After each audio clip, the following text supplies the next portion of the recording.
sahabat digital, kita saat ini hidup di era yang serba cepat, di mana hampir semua aktivitas mulai dari kerja, belajar, hingga berinteraksi sosial dilakukan secara digital. Tapi di balik kemudahan itu, ternyata ada ancaman nyata yang mengintai kita, mulai dari data leak atau pencurian data, phishing, scam, sampai penyebaran hoax di mana-mana. Tapi, apakah kita sadar kalau data pribadi kita selalu aman? Nah, hari ini kita akan mengupas tentang keamanan digital dengan topik Digital Safety Aman dan Cerdas di Dunia Digital. Nah, untuk menambah pemahaman kita, sahabat digital, saat ini telah hadir bersama saya 5 narasumber yang luar biasa yang akan berbagi pandangan, pengalaman, dan tips praktis seputar keamanan digital. Terima kasih untuk kesediaannya bergabung dalam podcast ini. Halo semuanya, apa kabar? Halo Mbak Kabar baik, alhamdulillah. Halo Mbak Gu. Alhamdulillah. Oke, sebelum kita mulai, saya mau perkenalkan narasumber-narasumber keren yang udah hadir bareng sama kita. Oke, boleh Mbak If, boleh perkenalan diri dulu Mbak. Halo semuanya, aku If dari Sekretariat Deputi Bidang Pembiayaan dan Investasi Pembangunan. Oke, salam kenal Mbak If. Selanjutnya Mbak Sania. Halo semuanya, perkenalkan nama aku Sania dari Sekretariat Deputi Bidang Pengendalian Evaluasi Manajemen Risiko Pembangunan. Oke, terima kasih Mbak Sania. Selanjutnya Mbak Dwi. Halo Mbak Arum dan teman-teman, saya Dwi Nur dari Sekretaris Deputi Bidang Infrastruktur. Oke, baik. Selanjutnya Mbak Aina. Halo semuanya, kenalin aku Aina dari Sekretariat Deputi Pengendalian Evaluasi dan Manajemen Risiko Pembangunan. Oke Mbak Aina, selanjutnya ada Mbak Suci. Halo semuanya, aku Suci dari Sekretariat Deputi Bidang Ekonomi dan Transformasi Digital. Oke, sebelumnya saya mau nanya ringan dulu nih. Kalau dengar kata digital safety, apa sih yang langsung terlintas di pikiran teman-teman? Kalau terkait digital safety ini yang terlintas di pikiran saya itu data. Karena di Bappenas kita hidupnya nggak jauh-jauh dari data ya. Mulai dari proyek, data ekonomi, dan anggaran. Jadi buat saya digital safety itu berarti sistem untuk melindungi data-data tersebut dari kebocoran dan penyalahgunaan. Seperti yang kita tahu ya, di Bappenas itu data-data kita sudah terdigitalisasi semua. Setuju banget sama Mbak If. Terus selain data instansi, digital safety itu sederhananya adalah cara kita melindungi diri dan data pribadi saat beraktivitas di dunia digital. Bukan cuma tentang pakai teknologi yang aman, tapi juga tentang kebiasaan dan sikap bijak dalam menggunakan internet. Jadi bukan cuma urusan pasang antivirus atau ganti password aja ya Mbak ya? Betul banget, banyak orang mikir keamanan digital itu soal teknis aja ya, padahal hal sederhana kayak nggak asal pasang antivirus atau ganti password, tapi juga gimana kita menjaga informasi pribadi, bersikap hati-hati, dan tanggung jawab dalam menggunakan teknologi. Intinya sih, digital safety itu bukan hanya tanggung jawab teknis, tapi juga kedisiplinan dan kesadaran pribadi kita. Kita perlu paham apa yang boleh dibagikan ke publik dan apa yang sebaiknya disimpan untuk diri sendiri. Kalau menurut saya, digital safety itu soal tanggung jawab ya Mbak. Kadang orang mikir ini urusan tim IT atau cuma pusdatin kayak gitu. Padahal kita semua tuh punya peran sendiri ya untuk mengamankan data di dunia digital. Dari cara kita pakai email kantor, nggak membagikan data pribadi kita sembarangan, sampai gimana kita nyimpen dokumen penting itu di folder terenkripsi atau cloud penyimpanan resmi. Semua itu kan bagian dari keamanan digital ya. Iya, betul banget tuh kata teman-teman semua. Digital safety juga bukan cuma soal teknologi ya, tapi juga perilaku.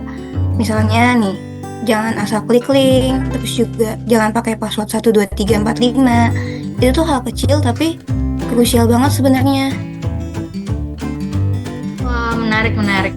Jadi digital safety itu kuncinya bukan hanya pintar menggunakan teknologi ya, tapi juga bijak dan jadi budaya kerja ya, terutama untuk kita para ASN. sekarang saya pengen denger nih pengalaman teman-teman di dunia digital. Dunia digital itu emang memudahkan ya, tapi pernah nggak sih kalian mengalami ancaman-ancaman di dunia digital dan yang bikin kalian sadar bahwa pentingnya digital safety ini?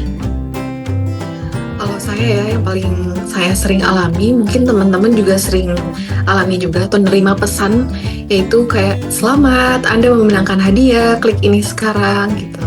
Iya, itu saya juga pernah tuh. Oh iya bener Mbak Aina, kadang juga ada ya yang namanya social engineering. Jadi kita kayak dipancing pakai trik halus biar ngasih info pribadi kayak password atau data kantor. Bentuknya bisa kayak chat WhatsApp yang seolah-olah tuh dari bank atau instansi resmi gitu. Betul Mbak, mereka pinter banget main psikologinya.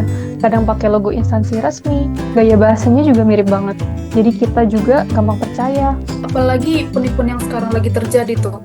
Si penipu ini menghubungi lewat telepon dengan nomor nggak kita kenal gitu. Tapi nggak bicara-bicara apa-apa gitu. Terus ditutup. Nah, ternyata dia itu merekam suara kita. Jadi dia bisa membuat suara tipuan pakai suara kita untuk menipu orang-orang yang kenal dengan suara kita. Kayak seolah-olah kita yang ngomong gitu. Wah, serem banget ya. Makanya sekarang harus makin waspada. Kalau dapat pesan kayak gitu, mending konfirmasi dulu daripada langsung klik. Bener nggak, teman-teman? Bener banget. Dan jangan lupa juga tuh sama yang namanya hoax. Banyak banget orang yang membagikan informasi tanpa verifikasi. Padahal dampaknya serius banget loh. Bisa jadi kepanikan publik sampai merusak reputasi orang. Padahal belum tentu itu betul atau tidak, ya kan? Iya, betul sekali Mbak Suci. Jadi bisa dibilang ancaman digital itu bukan cuma soal teknis kayak scam, phishing, penipuan online, tapi juga soal perilaku manusia yang kurang bijaksana di dunia digital ya teman-teman. Nah, sekarang kita bahas cara melindungi diri di dunia digital. Mungkin di awal sudah sempat dibahas sedikit ya. Kalau soal data diri pribadi, gimana nih menurut teman-teman cara melindungi data pribadi kita? Kalau dari aku ya, yang pertama selalu gunakan password yang kuat dan berbeda untuk setiap akun. Ingat, jangan pakai tanggal lahir, apalagi 1, 2, 3, 4, 5 tuh. Kalau saya, password saya bedain semua sih, tapi bisa supaya saya nggak bisa lupa ya, saya download sendiri buat password saya. Betul banget sih Mbak If. Buat memperkuat pengamanan juga, kita bisa pakai verifikasi 2 langkah. Di akun penting kita kayak email dan akun media sosial. Ini bisa jadi pengamanan tambahan. Menurut saya nggak apa-apa sih ribet dikit, yang penting data kita aman. Iya benar, kalau saya nih biasanya selalu cek dulu nih sumber informasinya. Nggak asal klik link dari pesan yang mencurigakan. Apalagi kalau ada iming-iming hadiah ya, itu kemungkinan besar pasti penipuan sih. Setuju ya sama teman-teman semua. Selain itu penting juga ya nggak membagikan data pribadi kayak NIK, foto KTP, atau nomor rekening di media sosial kayak gitu. Hati-hati juga ya buat kita yang suka bikin story Instagram atau apapun itu, pastiin nggak nampilin data pribadi kita aja sih. Nah, buat teman-teman juga jangan lupa tuh namanya update sistem atau aplikasi secara rutin. Karena dengan update sistem, itu biasanya keamanan kita juga otomatis diperbaiki. Wah, banyak ya tips dari teman-teman narasumber kita untuk melindungi diri di dunia digital ini. Digital safety bisa dimulai dari hal-hal kecil ya, karena keamanan data pribadi itu sebenarnya tanggung jawab kita juga. Kalau kita lihat, penerapan digital safety ini nggak cuma penting buat individu aja, tapi juga buat lembaga pemerintahan. Nah, di Bappenas sendiri, gimana sih penerapan keamanan digital dilakukan? Terutama, Bappenas ini kan dikenal sebagai lembaga yang punya banyak data strategis pembangunan nasional. Gimana menurut teman-teman? Benar banget. Karena Bappenas itu bisa dibilang pusatnya data pembangunan ya. Dari data mentah sampai hasil analisis kebijakan, semuanya dikelola di sini. Terutama lewat unit pusat data dan informasi perencanaan pembangunan yang sering kita sebut yaitu Pusdatin Renbang ini. Jadi penerapan digital safety jadi hal yang sangat penting biar data tetap aman, akurat, dan bisa dipertanggungjawabkan. Wah, Wah, berarti lumayan kompleks ya. Bisa dijelasin nggak contohnya gimana Mbak untuk penerapan konkretnya di Bappenas? Iya, salah satu contohnya adalah pengaturan hak akses sistem. Misalnya aplikasi seperti Sakti atau Krisna itu nggak bisa diakses sembarangan orang.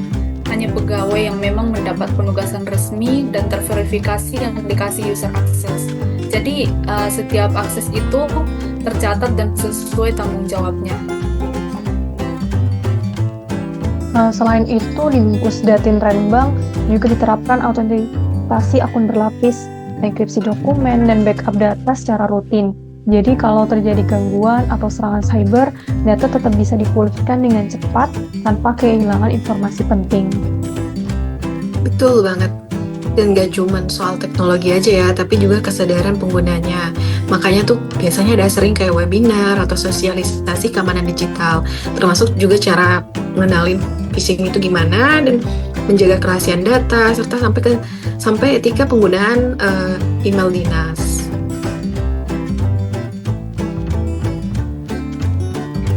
Intinya nih, keamanan digital di Bappenas itu udah jadi bagian dari tata kelola kerja ya. Karena yang dijaga bukan cuma file atau aplikasi, tapi kepercayaan publik terhadap data pembangunan yang dikelola pemerintahan ini juga. Betul banget kata Mbak Dwi. Jadi di Bappenas ini digital safety udah di bagian dari budaya kerja ASN. Nah, itu menjadi salah satu bentuk tanggung jawab kita dalam mendukung pemerintahan yang transparan, aman, dan berbasis data. Setuju banget. Jadi bisa dibilang sistemnya udah kuat, tapi manusianya juga harus sadar dan bertanggung jawab ya. Keren sih, semoga semangat digital safety di Bappenas ini bisa terus jadi contoh buat instansi lain juga. Sahabat digital, dari obrolan kita hari ini bisa kita simpulkan bahwa keamanan digital harus dimulai dari diri sendiri. Kita perlu berhati-hati dalam berbagi informasi, menjaga data pribadi, dan selalu waspada terhadap ancaman cyber. Terima kasih kepada seluruh narasumber atas insight dan pengalamannya yang sangat bermanfaat. Semoga obrolan kali ini bisa membuat kita semakin sadar dan siap menjadi pengguna digital yang aman, cerdas, dan bertanggung jawab. Sampai jumpa di episode selanjutnya. Tetap waspada, tetap cerdas, dan jangan lupa think before you click. Terima kasih.